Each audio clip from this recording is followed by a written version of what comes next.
quite hard with self-taping because you just get one version of a person, you know, with that. But it's certainly in film and TV. I mean, I would say it's, in my experience, at least, you know, half, if not more, of the meetings you would have would not be meetings at all. It would just be you going on tape. And it is something you've got to get to grips with, and get to grips with it quickly. And we're probably going to talk about self-tapes more and more and more, because the first time you probably won't be meeting casting directors anymore. You'll be getting emails via your agent to put yourself on tape. So that means you don't necessarily have to be in London. But I think when you've got that self-tape and you've nailed it, be prepared, the next meeting will be coming up to town. Sometimes you can give somebody a lift up by saying, look, I saw that script, I think this person's great, I got them to put themselves on tape, you know, here it is. Making sure the person knows that it's not being requested specifically. And I always tell the client, it's a real push on this, so I need it to be better than good. Right. You know, is that again? It's communication. You've got to keep communication. You get a brief breakdown of the character. He's X, Y, Z. These are the lines. We want it in an American accent, and you might do, and you'll only really send one take. So you might do it 8 or 9 times, and you'll take the one take you're happy with. There might be another scene in a different scenario, but the same character. You'll do that, and that's what you'll send off. Because then you're not going to send 8 different takes. They're not going to watch it. They're going to watch one take, if that.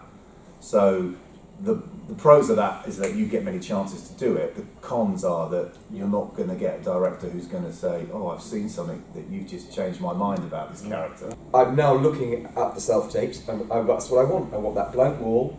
I want them to be appropriately dressed without being in costume, something, and just do a good take. And to be quite honest, it allows me, I always ask them to get it to me a day or a couple of hours before it's due in, and if it's not good enough, I'll send it back to the client.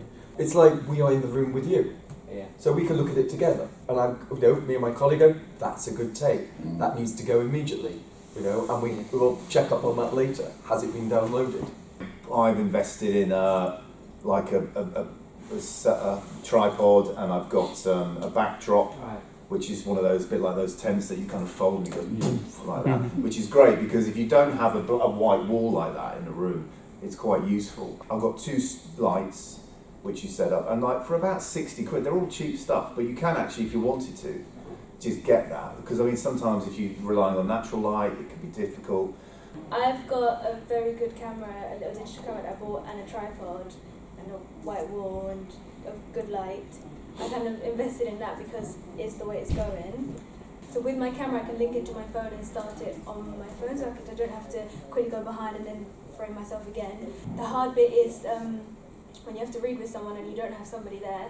But then again, there is a Facebook group for that where you write in, I need someone to read with me, and someone will either Skype you or they'll come and meet you and they'll do it with you. The camera on your phones will easily be good enough because they're not expecting kind of professional standard.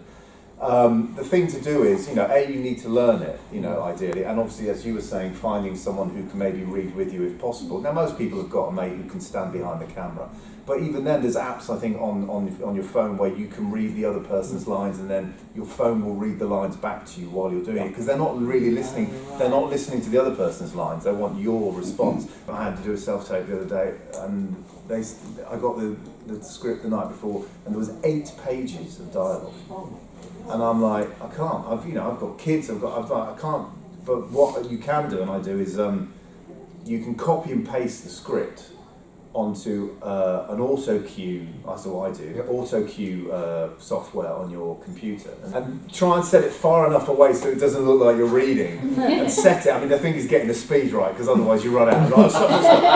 But you just roll it like that. You set it at the eye line you want to look at, and you just read it. This is where, as agents, we do have to get tough, because we totally understand it. But I have to say it's what's required. Absolutely. Because we can go to the casting director and say you can't learn it, and they go, but so-and-so has. The other thing is, please, if you're in that wonderful situation where you've got a self-tape and they've sent you the sides and they've sent you the script, please make sure you read the script.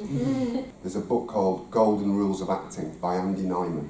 It is a brilliant little book. It's really slim little book, full of like 25 years of working knowledge, experience, little bullet points. You can read it in like half an hour.